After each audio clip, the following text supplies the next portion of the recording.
think there's something special about an hour so late that it can be considered early. I've seen it time and again, even when I wish I hadn't. Walking through pitch black night can be one of the most freeing and equal parts terrifying experiences a person can have.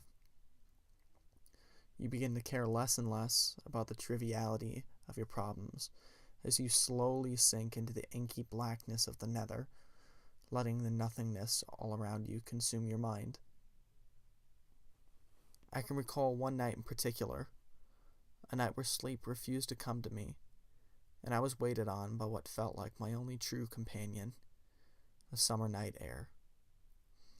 I put on shoes and slowly opened the creaky front door in such a way as my family wouldn't realize I was awake at such an hour.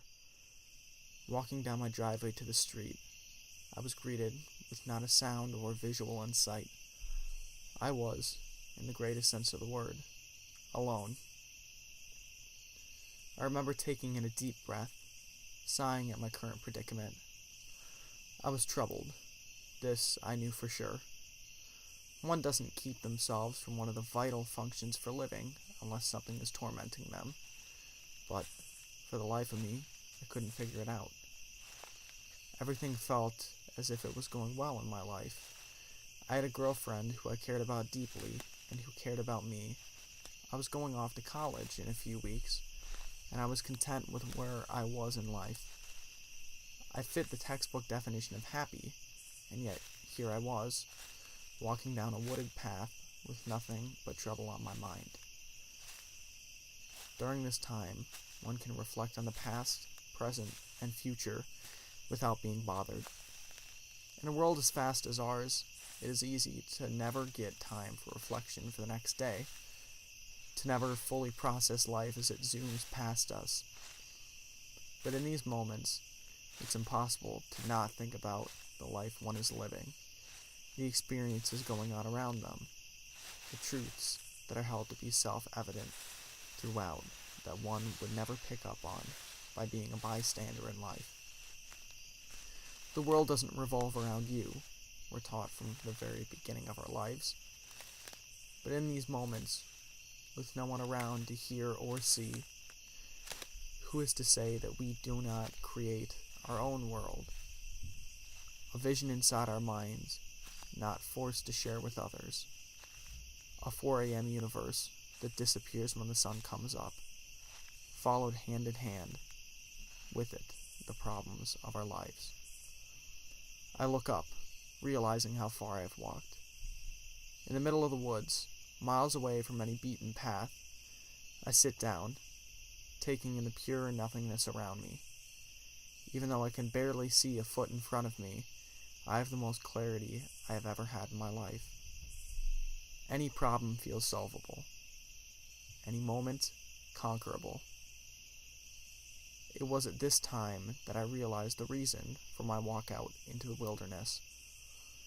My locus of control, the one entity that I clung onto for support through all of my rough times, the thing I had to know everything was either going to be all right or was already, has disappeared. I let life steal my say and my actions and make me accept running on autopilot as normal. I glance up, realizing I began walking again, slowly drifting through the woods. A hill was up ahead that I would no doubt scale. I had seen this place before, had this conversation, known this inner dialogue, almost as if I'm living in a memory, a past that is haunting me. I fell into its clutches and let my body follow the path I had taken so many times before. This place, this time, it is and will be untouchable to anyone other than myself. Still, memory becomes frozen in time until I am ready to retrieve it on another 4 a.m. night. A dream that exists between our reality and my mind on a parallel plane from what others can see. I look over the vast landscape that I have traversed throughout the night. Just as the sun is striking the horizon, Its edges glimmer in my eyes, as they do in the outline of the world, so vast and expansive that one cannot take it in with just a quick glance. I feel its warmth envelop me as I stretch out my arms and yawn. As in life, darkness gives into light, and light gives into darkness. But I live between both, at a time both eloquently still and equally stagnant. 4 a.m. turns to 4:01. The world begins again.